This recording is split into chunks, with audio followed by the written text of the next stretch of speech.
Bienvenidos, para ustedes buenas noches. Nosotros estamos grabando esto un poco antes, en este primer día de la jornada de sana distancia en la Ciudad de México, donde estamos los tres.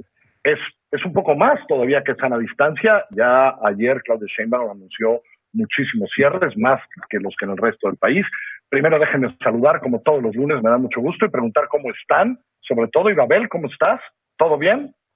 Sobre todo yo, por alguna razón de menosprecio a Rafael, o porque, ¿cómo que sobre todo yo? ¿Qué es eso? No, muy bien. No, qué bueno que estamos aquí con esta tecnología. Eso. Rafa, ¿cómo estás tú? Muy bien, Carlos, muy bien, Ibabel, gusto de saludarlos aquí en este lugar remoto. Voy a empezar contigo hoy, Ibabel. Generalmente empiezo con Rafa, quiero empezar contigo para que hoy es el primer día de lo que creo van a ser muchísimos días. Entonces, ¿por qué no hacemos un corte de caja primero de los pasados días? ¿Y dónde has visto, digamos, la reacción, sí, de nuestro gobierno, pero que viene también de reacciones de otros gobiernos? ¿Y dónde nos ves haciendo el corte de caja? Porque creo que lo que nos viene todavía no lo imaginamos muy bien. Así es como que hemos estado esperando que llegue ya la cuarentena, que llegue ya el coronavirus, que lleguen ya los muertos. Es terrible que lo diga así, pero así es el estado de ánimo general en el país. Y lo que hemos estado viendo me parece que ha sido una actitud errática, por decirlo menos, por parte del gobierno de la República. A mí me llama mucho la atención que el subsecretario de Salud, en funciones de secretario de Salud, porque el otro quién sabe dónde está, insista tanto en el término técnico. Es que ahora les vamos a explicar en términos técnicos cómo si sumas 1 más 1 se convierten en 2. Y no nos habla ni del ácido ribonucleico, ni de la forma en la que se puede controlar el virus a través de las membranas, que si se rompen con el jabón. No, para él lo técnico es que si tenemos 1 y le sumamos después 1 se van a convertir en 2. Cosas muy elementales. Y me ha llamado mucho la atención también que desde el principio el gobierno federal ha hablado de las medidas que se tomaron, como si se hubieran tomado algunas medidas, cuando en realidad las medidas han sido apenas hace, 3 días para acá, cuando ya se tomaron medidas. Lo demás había sido un poco como algo de información en la mañanera, algunas sugerencias, y apenas empezaron la semana pasada con el Consejo de Salubridad, la reconversión de los hospitales, las medidas ahora ya sí directamente en algunos estados que además están tomando los gobiernos estatales, Sonora en términos económicos, Jalisco en términos de cuarentena, la Ciudad de México en términos de zonas en las que se puede reunir la gente. Yo veo al gobierno federal muy errático. Le voy a dar la palabra a Rafa. Solo diré una cosa, guárdatela ahí, perdón. Llevamos 10 días de conferencias diarias a las 7. Yo sí la veo, Ibabel. Es decir, el gobierno federal hace una conferencia de prensa a las 7 de la tarde todos los días, solo para informar de este tema. Y hace 10 días nos anunciaron que empezáramos algo de sana distancia y que hoy se cerraban las escuelas, lo cual provoca... En fin, lo dejo para el rato. Rafa. Claro. Miren, me integro a la charla del siguiente modo. Probablemente ambos tienen razón. A mí me parece que el sector salud y más propiamente López-Gatell, después del enorme faux pas que tuvo cuando tenía al prefecto, que es el presidente de la República, atrás de él, a mí me parece que lo ha hecho en términos generales bien. Ha explicado con claridad y no ha sido especialmente optimista, número 1.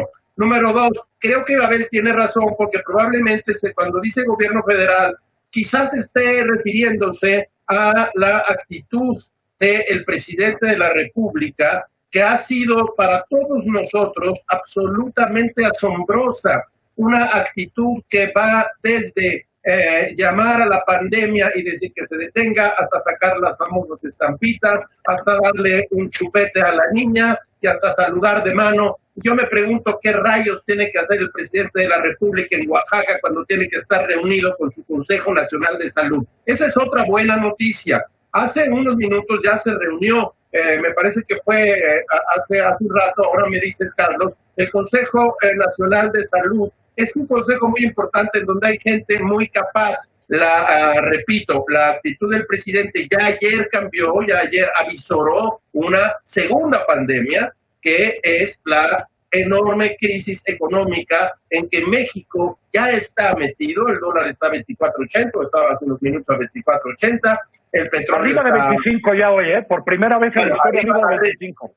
Bueno, mira, arriba de 25. Entonces, pero resumo porque quisiera dejar muy claro que, uno, la actitud del presidente ha sido asombrosamente desconcertante. La actitud de López-Gatell, buena en general en cuanto a cómo se transmite. La jefa de gobierno ha tomado un liderazgo interesante al salir y decir que viene la sana distancia, y algunos gobernadores como Alfaro han tomado francamente un liderazgo y han hecho por lo menos una explicación de algo que se parece mucho a un plan para esto que ha arrasado al planeta y que no se nos ocurría que podía existir. Sí, creo que en lo económico yo solo agregaría, a diferencia de otras pandemias, esta ha golpeado a China, el manufacturero del mundo, a Europa y a Estados Unidos. Es decir, donde está buena parte de la economía mundial, hoy son los tres más golpeados. Así nos va a ir a todos, porque todos dependemos de ellos. Y Babel. Fíjate que yo me regreso al tema de las medidas, porque lo que yo creo que ha estado haciendo el gobierno de la República, el gobierno federal, sí ha sido tratar de informar a través de López-Gatell, pero no veo que haya tomado medidas. Ahora, en su descargo tengo que decir que la información que todos tenemos, incluyendo los expertos y los especialistas, es información que ha sido confusa porque el virus es nuevo y porque los expertos están encontrando variables adicionales cada día. Entonces, por ejemplo, podemos ver a los epidemiólogos expertos mexicanos diciendo que vamos a tener 250,000 infectados y de estos 2,500 en condiciones de gravedad, que si lo duplicamos y son 5,000, de todas maneras no es una cosa relevante para el país. Y del otro lado tenemos el Center for Disease Control and Prevention en Estados Unidos, que cuando habla de México dice que la cantidad de graves, o sea, los que van a necesitar cama y respirador, son 4,5 millones. O sea, Perdón, Isabel, estas cosas sí quiero aclararlas. Eso no lo dice CDC. Eso lo dicen unos que con algunos datos de CDC hacen proyecciones en Johns Hopkins, que es una universidad del otro lado, un señor que antes daba TED Talks. No, CDC no ha hecho esas proyecciones porque CDC hace solo proyecciones sobre México. Y sí quiero ser muy cuidadoso, no hace proyecciones sobre México. Pero espera, quiero ser muy cuidadoso con las cosas que se dicen aquí, porque de hecho la Organización Mundial de la Salud le dijo al periódico El País que México estaba actuando exactamente como la Organización Mundial de la Salud lo dice. Mientras no lleguemos al otro dato, mientras no lleguemos al otro pedazo y estamos en la fase 1, tenemos que hacer, y de hecho hemos adelantado, pues sí tenemos que hacer, porque tantas cosas que circulan, que sí tenemos que ser muy precisos. Perdón, Isabel. No, es importante tu aclaración para que quienes nos estén escuchando no piensen que vamos a tener 4,5 millones. El dato importante es el rango, a eso es a lo que me refiero. El dato importante es que la información va cambiando cada día y los rangos pueden ser desde el fin del mundo que escuchamos a alguien que lo saca con una proyección buena o mala, porque yo no estoy diciendo que ellos tengan la razón, tampoco sé si la tienen la razón los epidemiólogos. Lo que estoy diciendo es que el rango es tan amplio que las medidas que se están tomando aún son medidas que no se sabe si tienen que controlar el fin del mundo o simplemente no hacer nada porque 5,000 son irrelevantes para el país. No, 5,000 graves no son. 5,000 graves no son. No, si se llegan a considerar los 5,000 graves que están considerando los epidemiólogos mexicanos, de todas maneras eso no va a ser relevante para el país. Pero olvidemos las cifras. Lo importante es que los rangos son muy altos y muy pequeños. Rafa.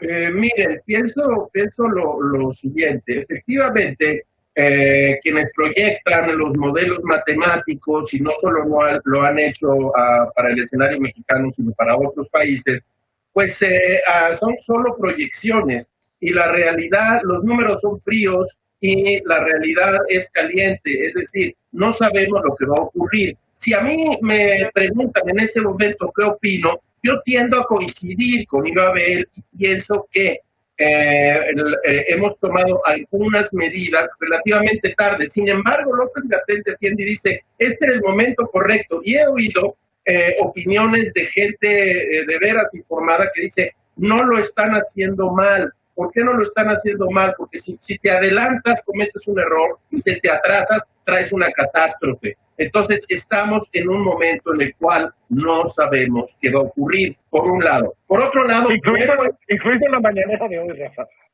Bueno, es que realmente el presidente le habla a su base social, y eso es correcto en términos políticos, pero es incorrecto e irresponsable históricamente en términos de una pandemia que ha arrasado al planeta, que no soñábamos, vivimos un poco un capítulo de ciencia ficción, piénsenlo bien, nosotros estamos haciendo este programa a control remoto, la gente no sale a la calle, los restaurantes están vacíos, las escuelas ya no abrieron, los cines están cerrados, los teatros están cerrados, y esto está empezando. De modo que yo sí también hago un llamado desde aquí, puesto que somos visibles, no, el miedo y el pánico son pésimos consejeros, pero la irresponsabilidad también es la peor consejera que puede hacer, sobre todo si se trata de gobernar. Por eso el discurso de Alfaro me pareció tan sensato y también puesto en decir, vamos a hacer lo siguiente y ojalá nos salga bien, pero no le vamos a dar la espalda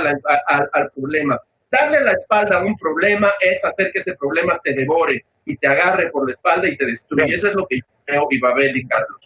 20 segundos, Ibabel, y ya nos vamos. Ay, no vamos a alcanzar a decir nada sobre las medidas que son de gasto y las medidas que son de prevención. Eso va a ser la próxima. Es algo rápido. Sobre el Consejo Nacional de Salud. Es muy importante que este consejo ya esté operando, porque entonces vamos a dejar de estar poniendo la lupa solamente sobre un personaje, un individuo o dos, López-Gatell y López Obrador. No puede la salud de todo el país descansar sobre los hombros de un solo subsecretario. Tiene que descansar sobre los hombros de quienes están ahí en ese consejo, que además incluye a titulares de secretarías que tienen que ver con el gasto y además incluye a rectores de universidades y a gente que representa otras regiones del país. Eso me parece formidable que ya funcione. Gracias, señores. Lávense las manos, no salgan más que lo esencial si viven en la Ciudad de México y si viven en Jalisco y si viven en Monterrey y aquella zona en donde, porque ahí están buena parte de nuestros casos. Cuídense mucho. Aquí nos vemos mañana y a ustedes dos los veo el próximo lunes. Gracias, Rafa. Gracias, Ibabel. Chao, chao. Adiós, Carlos. Adiós, Rafael. Chao. A todos.